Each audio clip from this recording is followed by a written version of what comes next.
Montreal, my city. It's the 100th episode. It's riveting this Friday. It's a slew of celebrity guests.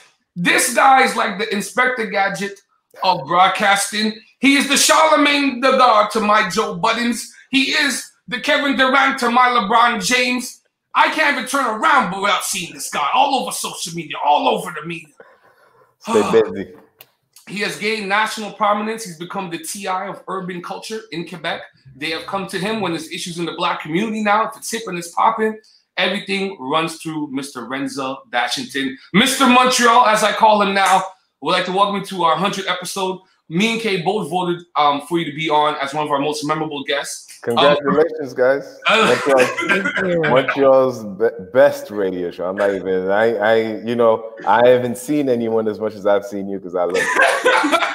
Well, they only invite you when you ruffle their feathers or when you call them out online. But we'll get into all that. But Kay wanted to say some things to you, and then we'll get into all the juice of the madness. Yeah, one of the reasons why, when we were trying to look for who to invite for this show, I mentioned your name is because I feel like you've positioned yourself as one of the most influential person in Montreal, if not in Quebec. And like a lot of people look up to you. A lot of people look forward to your lives, at night. I know I do. I know a lot of people watch them, and there's a lot of conversation following your lives based on what you said. And now you do engage with a lot of other actors of media in Quebec. So I think it's really important to keep that conversation going. So it was really interesting for us to have you. And you're pretty funny. I mean, that's what you do. It's my first job. I was at dinner. I'll tell you a joke. I was telling Kay this on the podcast. I had dinner with my brother and his new girlfriend. I haven't seen my brother all year because of the pandemic. So we're sitting down, and his girlfriend's white and my girlfriend's Portuguese. So we're sitting down having dinner. And so I'm like, okay, so how do you guys meet? They're like, yeah, we went to the ethnic show. And we went to see Renzel. Renzel is so funny. That's so like your name is coming up in like dinner meetings I'm in. Oh, I'm like, wow. Wow. So we love Renzel. I said, well, I went as far as saying, well, I think we're friends. I've had him on my show a couple of times. He put me on the breakfast game at the casino. But every time you come on, I put you on. You stole my spot. Every time you come on, me and Kate always forget to plug. Every Sunday at 10 p.m., you do one of the most controversial IG live. It's called C'est quoi le bail. Shout out to all my Haitian community out there on the East End. It's crazy. Shout out Renzel Nation. And we got to mention, too, you are certified on IG. You got the blue check. So kudos to you. And Bad Boys Do Here was amazing. I'm only ashamed of this one thing that I missed your one-man show. It's coming back. And then we'll go lock us in. Don't worry about it. We had a chance to do 3 sold-out representation right in the little break we had there. And it went super well. As soon as this confinement thing is over, I guess we'll be doing more dates. My name been out there. Let's talk about that. Let's talk about that a little bit. So me and Kay, we've spoken about this a lot, and we both follow you, and I've been seeing this for a while. I'm like, Renzel's news isn't the same news that me and Kay's doing.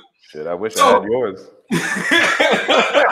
But at the end, all of it is our news because we do a lot of the Anglophone news that's happening in Montreal, but there's a lot of funny stuff that be happening on the Francophone side that I want to bring my morning Detour listeners to. Journal de Montréal, La Presse, and now all of these hosts and broadcasts, they have Twitter, they got social media now. There's a lot of funny shit they be saying about Black people, about Anglophones. I woke up this morning, I went on your page, and I don't know who this guy is, Ghislain Pruneau, but basically he's saying, why are you guys mad? Why are you guys mad at the word? What's the big deal about, I'm paraphrasing because he wrote in French. He goes, what's the big deal about the word? What about the N-word? You guys are pimping out all our runaway white girls. And in my head, I was like, are these guys really trying to justify them saying that? Are they really trying to build reasons why they should say it? Let me open up here with you, Renzel. Why do you feel that white people in Quebec, and we're going to focus on Quebec alone, why do you feel that white people in Quebec, especially people that are primarily in positions of vocal power, broadcasters and such, why do you feel that they want to say the N-word so bad? Because me and Kate, we can't figure this out. I think to be super honest, they've been trying. It started with the University of Ottawa incident, right? This teacher that said in an English class the full N-E-G-G-E-R, I would think, the hard ER, right? So this whole debate, and I won't say debate because only white people are part of this debate, started because teachers in Quebec were saying, because she she lost her class and then she got it back. But then the university said to the students, if y'all want to study with someone else, you can go. And these French Canadian teachers started to say, well, if we can't say the word anymore, we can't teach any of the slavery related matters. And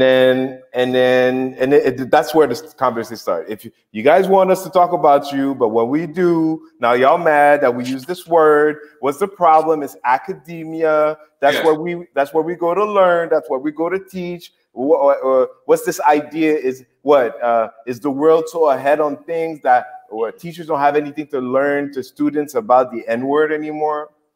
So Patrick Lagacé, who has a show on 98.5 FM in Montreal,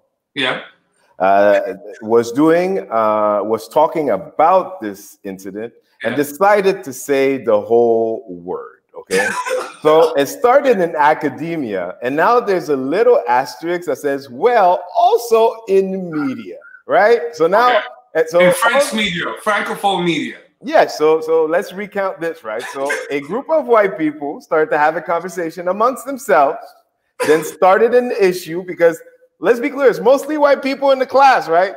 Yeah. White kids said to the white teacher, yeah, that's fucked up. We don't want that anymore. Okay. Then other white teachers said, no, we want the right to say the word in our classes. Now, this journalist, in trying to say what they said, decided to use the word because he feels he should get it. So I said on the internet, listen, because he went far. He didn't just say that. He also decided to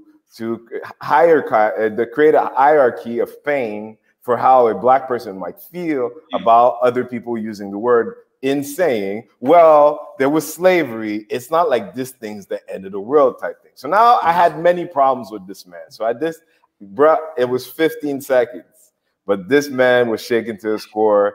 And I sent a message. I sent him a message. I said, yo, come talk on the show. That's what I said. Come talk on the show. Yeah. And then he said, listen, can we talk? Can I call you? So he called me. We talked for about half an hour. And in that half hour, it was two men, because he's 48, I'm 43. And I was like, bro, what are we fighting for? Really? Because I was like, when we're talking about the French word, because a lot of the argument in French is, and this is French, right? They're like, well, black people use it in music, which is false in the French language. Yeah. Black people do not use the N-word in the French language in any context. Yeah. Yeah. The only people that ever use it is white people. Like in Creole, in Haitian Creole, we have a word that sounds like neg, N-E-G.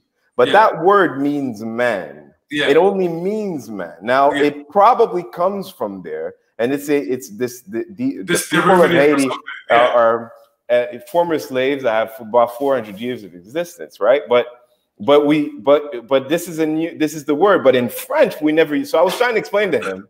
So if we don't use it, and y'all are fighting to use it, let's say you win this argument, right? We say, let's go, let's do it. So now only white people get to use it. We don't want to use it. It's an ugly word. We're not looking to use it. It's 2020. It's none of us being like, yo, we feel like we've been slighted. We don't have, no, we all say no. So if you guys get to use it, the proper authorization. So it's still just white people using the N-word. And you know what? I don't want to go backwards. I want to go forwards. And that's when he said, you know what? My son saw the video that I had done, I guess. His son saw my video and he called his dad. And it's one of those things he probably never calls. And he said, yo, I saw that shit you did online. That's not cool, bro. So what I'm enjoying is white people calling white people on bullshit right now. This is a great moment in Quebec history. Did you ever think that you was gonna be the catalyst for this, right? Like you're the guy. Like you're the guy now. Like they're all coming to God because you've been the one calling them out.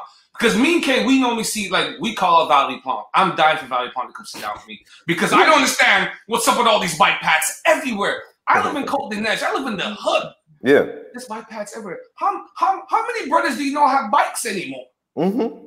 They all have Maximas, okay? Mm-hmm. They all got Maximas. No, you're right. No, to be super honest, man, I don't know if I'm the face of anything. I'm just someone people look and there's many of us, right? And I'm just the new voice, fresher voice maybe, because most people don't know me.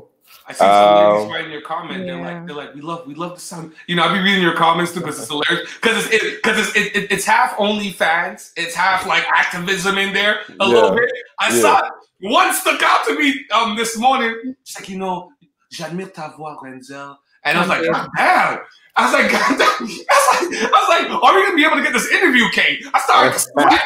I was like, RG, I'm gonna call him. I don't know if Renzel's going to answer. Things feel different these days. I'm not messing with you. Things feel different, but as long as I'm good in the hood, I'm good, you know? Yeah. One thing I wanted to know, Ray, because I saw what you posted on your Instagram that this Ghislain Pruneau posted. And one thing that I really wanted to talk about is that illusion, because he talked about how, I guess, Black men, you know, go after young white women that somehow go like leave home or something. And I really want to talk about that because how did we? He didn't say all that. He didn't say all that. He said something along the lines of, "Why are you mad about us calling you guys the N-word when did he say a lot of all? No, he said your brothers, your black brothers are doing sexual slavery with our young white women that leave our houses. Your black brothers are pretty much, you know, pimps. Pretty much. So that's why I'm like, I'm trying to talk about this. There's two approaches to this. The first one is it consensual? Okay, because the origin of the conversation is Black people saying no, and y'all keep saying yes. I don't know if these situation of employment are consensual, because that's one way of looking at it. But in the conversation that matters, it's still no. But I'm not gonna. Why I say this is I'm not gonna let them divert the conversation. No, for sure, not let them divert the conversation. But these are pretty much them saying, okay, so Black men are, because the way I'm reading it is Black men are predators that prey on young white women, and it's just repeating the cycle of white women are to be protected from Black men that are predators and that are, you know, pretty much savages. We all know that guy. This is not new. No, but that's the thing. It's just like, how do we? It's like you going from I want to say the N-word so bad because clearly they want to say it so bad. I don't know. Maybe this word is magical or something. I don't know what it is about this word. So they go from this to but anyways, Black men are dangerous. So I really don't get the whole logic in their arguments. There's no logic to stupidity. That's why I don't try to understand it. You know what I'm saying? I posted. I didn't put no opinion on it. The only thing I said is, damn, I got brothers that are pimps. Damn, I got brothers. I didn't even know I had brothers. You know, all you can do, you know, sometimes it's so crazy. All you can do is kind of laugh at it. I was telling Kay, me and Kay did the Run and Wolf podcast, and we did an episode called The Morning Show. Basically, it was like our pre-celebration to the 100th episode. And I was sharing with Kay that I have a family friend that called me last night, and she goes, "This girl last week told my daughter that she was ugly." So we chalked it up to young kids being young kids. I said, okay. Then she tells me her daughter came home last night and said that the girl said that her skin's the same color as poo.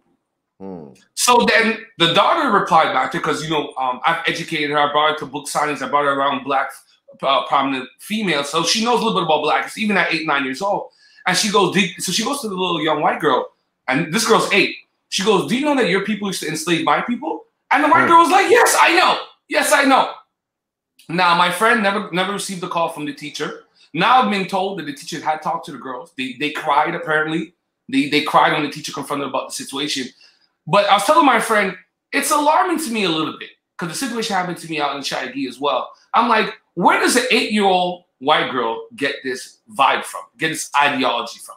Where and I keep telling people, it must be at home. It must be at home, because me and Kate talk about all the time. There's some magical society, bro. Society. No, society. No, but an 8-year-old kid is getting a lot of information from her parents. Where's she getting information? But I mean, it's not just, you know what? Someone right now's parents is saying, our neighbors are aliens, right? You know what I mean? Your parents could tell you anything.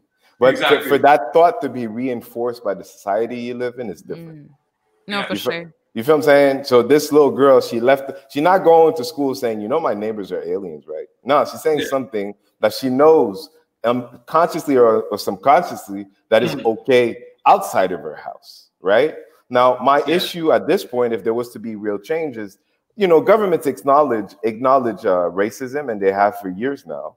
But there's no way of proceeding. Like there's no whether it's at work, at school, in places where the government is in charge, for there to be a way to proceed that we are comfortable with. Like, you know, if a shooter goes into school and there's something traumatic that happens, the government steps in and tries to help the people to get over things that happen.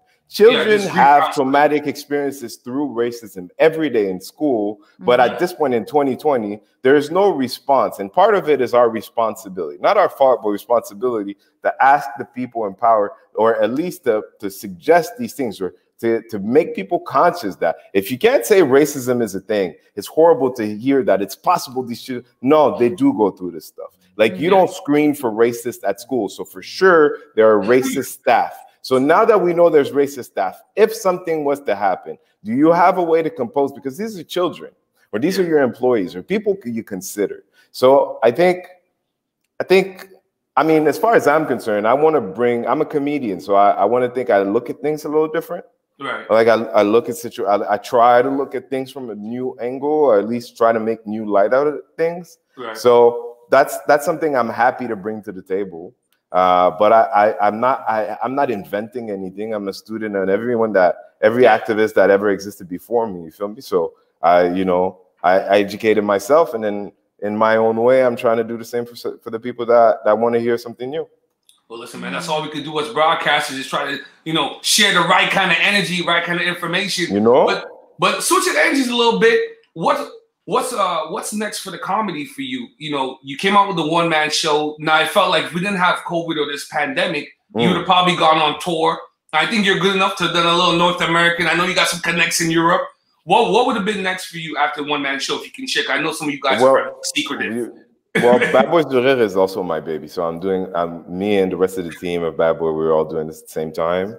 But in 2020, before COVID, the plan for us in Montreal was to open the Bad Boy Comedy Club, a place that would have its own address for us to be able to perform as often as we can, and also have different expectations, because when we rent rooms right now, we pay rent. So if we don't sell enough tickets, it's not worth it. It's not a good business to do it. But if we had our own room, we'd be able to amortize and make sure that maybe on Tuesday nights, like a young comic that's trying to develop his own style, his own idea, maybe his own public, could have a room that he could make a little money from. So, Montreal deserves to have its own space. It's kind of incredible that Just for Laughs doesn't even have that permanent space in town, right? And internationally, Bad Boys de Rire France is something we've been working on. Hopefully, we'll have something out before the end of the year. So, yeah. Okay. Listen, me and Kay will love to go. When you guys launch Bad Boys de Rire France and you guys do that first night in France, we'll love to fly down. We'll love to fly down and be a part of that experience. I'll make sure you guys know. You guys are always welcome. Listen, Bad Boys de Rire France will be a platform for all the Montreal comedians that perform with us. So it'll be a home for them over there. But the idea is to replicate what we've been able to do here, which is an American culture of comedy, but in French. Because French comedy is its own culture, and it's a style and it's a genre. But we really are students of American stand-up comics. Montreal is this love story between New York and Paris, So we are. I love when you said that.